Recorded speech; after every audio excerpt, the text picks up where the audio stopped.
No, es que es ridículo creer que este sistema de gobierno era más bondadoso que otros, la verdad. Las autoridades españolas se encargaron de proteger a los indígenas que estaban bajo su jurisdicción. ¿Proteger a los de quién?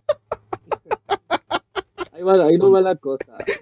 Entiendo que fue una broma. distintas normativas como Pero pueden que ser las leyes de Burgos o las leyes nuevas, o también esto se puede observar bajo las propias palabras de los monarcas. Inclusive, el rey Carlos I de España y V de Alemania decidió parar momentáneamente la conquista para decidir si era preciso continuarla o no. Y bueno, Le envió un WhatsApp a un conquistador por ahí metido en Panamá. Mira, brother, parad la conquista, por favor. Estamos debatiendo aquí en Burgos, ¿ok? Para, tío.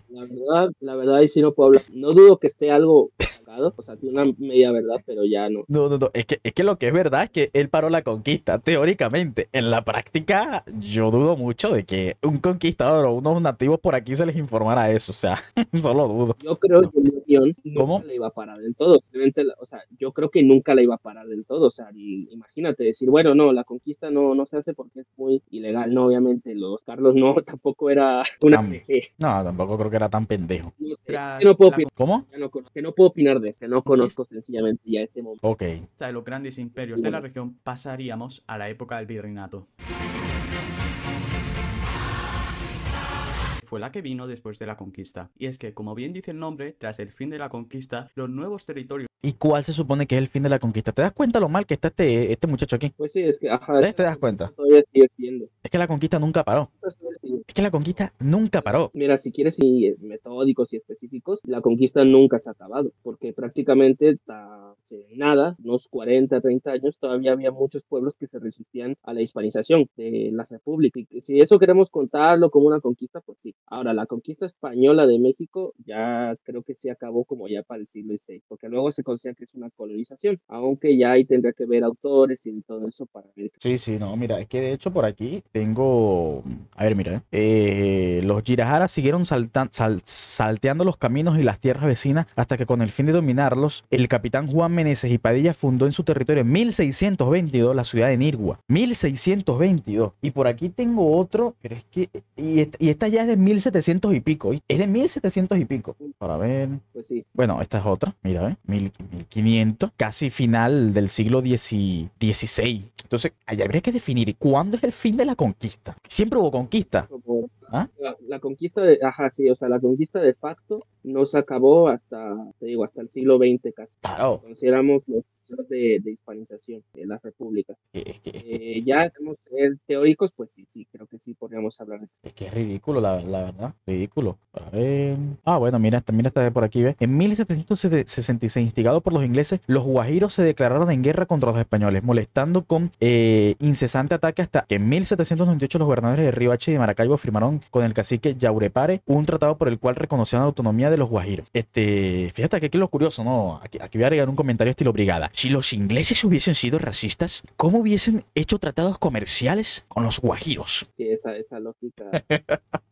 Esa lógica. del Imperio Hispano fueron divididos en dos masivos virreinatos, el Perú y Nueva España, que en sí se subdividían en más entidades administrativas más pequeñas, pero esto no es relevante para este vídeo. También es importante recalcar que tras la entrada de los Borbones a España, del virreinato del Perú saldrían otros dos virreinatos, que serían Nueva Granada y Río de la Plata. No obstante, es importante recalcar que pese a la distancia, estos territorios eran tratados como partes íntegras del imperio. Además, estos virreinatos podían ser gobernados por un criollo o un peninsular. Esto se debe a por un criollo peninsular, literalmente los 6 de 300 años. Efectivamente, o sea, hubieron 9 virreyes, yo me puse a ver algunos literal habían nacido pero habían crecido toda su vida en la península, sí. Y creo que unos eran solo regentes, o sea, que no le vamos a quitar el mérito, ¿no? Pero no era una realidad real. No, de virreyes no, o sea, gobernadores, virreyes. A mí estaba ocupado por peninsulares, que después me sacaran casos como el Pablo Derrota diciendo, no, pero es que mire usted, que en 1700 y pico había 3 corregidores aquí en Bogotá. Y es como que sí, está bien, perfecto, pero son un cherry picking, porque después no podemos ver los otros años, o hacemos un porcentaje y pues el porcentaje criollo, por así decirlo, se queda muy bajo, muy minoritario. O sea, no me vengas a joder con eso con que, ay, no, mira, había virreyes criollos. Sí, literalmente los 6 de 300 años de colonialismo. O sea, cállate la boca, por favor. O sea, por lo menos intenta defender esto con las alcaldías, que ahí sí los criollos ocupaban más esos cargos. Pero, ay, bueno, esto cae muy bajo, la verdad. Esto es a patadas de ahogado, completamente. completamente. No, ahí sí se equivocó el chavo. A que Bueno, pero eso le pasa por sacar una captura de brigada. ¿Qué puedes esperar? aquella persona nombrada por el rey tenía que ser alguien de confianza para el ¡Alguien de confianza! O sea, Creo que yo no he puesto en duda. o sea, que los criollos no son alguien de confianza. O sea, no dudo que eso pueda ser real, pero es que en 300 años ni un indígena era de confianza, ¿no? Y más si hablan de su- Sí, sí, por eso mismo, eso nos habla de que los criollos o indígenas no eran de confianza para el rey. Y hablo de indígenas de la realeza, la gente que tenía títulos y bastiones. Eso para los Borbones ya creo que ya sabía, o sea, de facto ya sabía, o sea, ya no eran lo que eran nada, ¿no? No, y más que confianza, yo diría que era que tenías que tener dinero para comprar el cargo, porque comprar cargos públicos en esta época era normal. No solamente en España, antes que venga aquí un autista a comentar cualquier estupidez, se hacía en la mayoría de reinos, Francia, hasta donde tengo entendido, y si no también me equivoco, pues en el Imperio Sacro-Romano también se compraban estos cargos públicos. Y en el Imperio Español no era la excepción, también se compraba. Más que confianza, era tener plata, creo yo. No obstante, los indígenas también tenían su poder e influencia representados en las administraciones. Por consecuencia, a los indígenas mestizos, mulatos y negros libertos eran tratados de forma similar a un peninsular. Es similar. O sea, ahí sí, no, ahí sí ya flanquea mucho. Dios mío, de verdad. Bien, mira, hay un problema que es que se confunde mucho el concepto de súbdito con ciudadano. Si hoy en día podemos entender lo que es lo mismo, para esta época no lo era. Súbdito no es lo mismo que ciudadano en texto. No, no, para nada. Los indígenas, si bien eran súbditos, no tenían los mismos tratos o no sé si decir privilegios, porque podemos hablar aquí de cosasismos y de todo eso. Mira, los indígenas desde siempre fueron considerados neófitos. ¿Qué significa neófito? Que era una persona apenas convertida al cristianismo, lo que nos da a entender que necesitaban una especie de tutela. O sea, los indígenas no podían, o sea, sí, tenían como sus gobiernos y todo eso, pero eran gobiernos ya locales, gobiernos autónomos, no eran gobiernos altos, como por ejemplo podría ser el cargo de un virrey, de un oidor, de un oidor. Esa confusión de que es que como eran súbditos eran igual, no. Y voy a poner el ejemplo que puede que sea un ejemplo anacrónico, pero es por ejemplo el caso de los africanos, o sea, los afroamericanos en el siglo XX. Los gringos, o sea, los negros en Estados Unidos en el siglo XX, desde la abolición de la esclavitud, técnicamente eran ciudadanos estadounidenses, pero eran de segunda. Entonces, a lo mejor ahí se puede hacer la confusión. Entonces pasa algo así lo mismo. O sea, los indígenas, mulatos y los esclavos ni que hablar, no eran ciudadanos, o sea, no eran súbditos de primera, eran súbditos No, para nada. según su condición. Sí, sí, completamente. O sea, Por eso nunca vamos a ver un indígena que fue criollo eso, ¿no? Y muchos dicen, es que era de persona de confianza con el rey. Bueno, pero es que en 300 años nunca hubo ni uno. Y eso me parece ya increíble. no, es que mira, esta gente llega a un punto de negar las castas sociales que a mí me parece sorprendente, la verdad. No entiendo la negación de las castas sociales cuando es algo tan documentado, cuando, como dicen los abogados, público y notorio.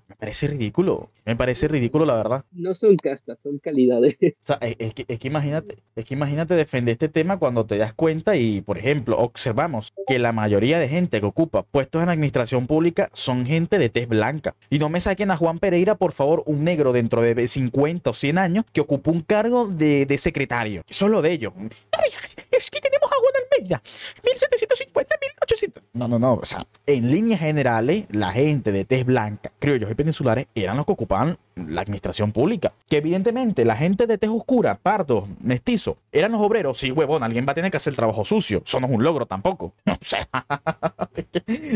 es que alguien tiene que hacer el trabajo sucio también, junto con los blancos de segunda, que vendrían a ser los blancos de orilla, estos canarios, ¿no? Pero Sí. en líneas generales, sí, ahí observamos que existen las castas sociales, que en los puestos de trabajo se reserva, que se reservan los puestos de trabajo, básicamente, por el color de piel, o como diría nuestra madre Pilar Gonzalvo, por su calidad, por su procedencia, ¿no? Digan calidades. Digan calidades. Fíjate que no llegó a cambiar ese. Yo creo que o sea, yo creo que le admitían su trabajo, pero ya en lo que eran sus años ya mucha gente dijo, déjala, está viejita. Especialmente No sé, recalcable pero- el caso de la pero Inquisición, yo- de la cual se hablará más Sigue, adelante sigue. junto a la cuestión de la leyenda negra, pero para lo que nos compete en estos momentos es importante recalcar cómo los indígenas no podían ser juzgados por esta, ya que eran considerados nuevos en la fe. Esto llegó ¿A quién fue que yo escuché? Creo que fue a un tipo de filosofía que yo subí con Brigada, ¿no? Que creo que decía, yo igual con el tema de la Inquisición, obviamente, porque me da igual, ¿no? Pero creo que él decía que no se podía juzgar, era a los que no practicaban la fe, a los más nuevos, pero ya luego a los que sí tenían tiempito, como que practicándola, sí se le podía juzgar. Igual yo con el tema de la Inquisición no me meto mucho porque me da igual. Yo no sé qué obsesión tienen estos tipos con la Inquisición, la verdad. Eso me parece algo Y sorprendente. lo que pasa es que Lo que pasa es que unos argumentos que mucha gente usa como para tirarle hate a esto es eso de que la Inquisición y o sea, como, así como ellos dicen que es que los mexicas se comían a 40,000 personas al día, Ujú. pues, ay, sí, y ustedes con la Inquisición, entonces como que por eso lo matizan. A ver, la verdad es que de la Inquisición, en un principio sí se puede juzgar, y es irónico porque en un principio cuando se podía juzgar era en un momento en donde sí que verdaderamente los indígenas sí se podía hablar de que eran súbditos al mismo nivel que los peninsulares, pero al final como que los frailes y no sé si es la misma corona se dieron cuenta que hasta eso les podía salir el tiro por la culata, porque esto es algo que nunca se dice, pero los indígenas siempre se sintieron indígenas, los indígenas nunca se sentían hispanos, o sea, aunque hablaran español, algunos tuviesen apellidos, ellos siempre decían, no, nosotros tenemos un gran linaje de no sé qué y venimos de aquí, estas son nuestras raíces, ¿no? Entonces, por ejemplo, sé del caso de Carlos Ometoshin, que creo que te lo había comentado, que él era, creo que sobrino de Nezahualcóyotl, de la época de la conquista, es esa época. Y ese güey, desde creo que niño hasta adulto, creció en el colegio Santa Cruz Tlatelolco. Y Ujú. el vato, habiendo sido criado con la doctrina cristiana a profundidad y todo, el vato un día simplemente se rebeló y dijo, no, ni madres, yo no voy a creer en esta religión, yo quiero creer en lo de mis ancestros. Y a ese sí lo quemaron, eso sí lo quemó la Inquisición. Y precisamente creo que por ese tipo de cosas, muchos países se empezaron a cuestionar que el ceder el mismo nivel de inteligencia, o sea, el ceder ese nivel de capacidad, el permitir ese tipo de aprendizaje, lo que iba a hacer era lo contrario. Iba a ser que quizás un día los indígenas dijeron, no, nosotros sí tenemos la voz de Cristo y se independizaran. Esto no es mentira. Pero Andrés, Pero, Andrés, ¿cómo tú me estás diciendo que las iglesias católicas oprimían la libertad de pensamiento y que trataban de acondicionar a la gente y a moldear su pensamiento, tío? ¿Me estás vendiendo la leyenda negra, macho? no, es que sí es verdad, o sea, sí es verdad. No, no, no. No, claro, es que es verdad, claro, a los gobiernos les beneficia absolutamente moldear el pensamiento de las personas. Claro, esto para este tipo de personajes aplica con los gobiernos actuales, con un gobierno cristiano de hace 500 años, no, ellos sí tenían libertad de pensamiento, por favor, por favor. Sí, sí, no, no, ajá, no, o sea, de hecho, como te digo, el caso del colegio Santa Cruz Tlatelolco, que hoy en día, bueno, solo queda ya la iglesia, la antigua Ujú. iglesia, sí se quería de verdad que los indígenas estuviesen a la par, ¿no? O sea, y de hecho ese colegio era para que los indígenas estudiaran en profundidad la fe cristiana, pero te digo, o sea, al final muchos frailes vieron que eso podía traer consecuencias para la política de la corona y por eso dijeron, mira, mejor vamos a enseñar algo básico, vamos a enseñar que Cristo llegó y bla, bla. Y Y ya. bueno, se consideró neófito. Llegó al punto donde mestizos usaban su sangre indígena para evitar ser juzgados por esta, es decir, preferían que ante la ley se les viera como indígenas antes que como españoles, porque esto les beneficiaba más. Y bueno, Eso de centrándonos en la todo, ¿eh? sociedad. ¿Cómo? Que ese tipo de cosas también pasaba con todo. O sea, creo que lo hemos leído, que hay casos de mulatos que por alguna razón se terminaban haciendo pasar como que eran tan españoles como Juan García de Valladolid. Creo que eso lo habíamos leído. Virreinal, en esta se puede ver un nivel de vida comparable al resto de Europa, ya que se construían grandes ciudades con universidades y hospitales, todo financiado en su inmensa mayoría con los recursos de la región que mayoritariamente iban para Ya, un momento.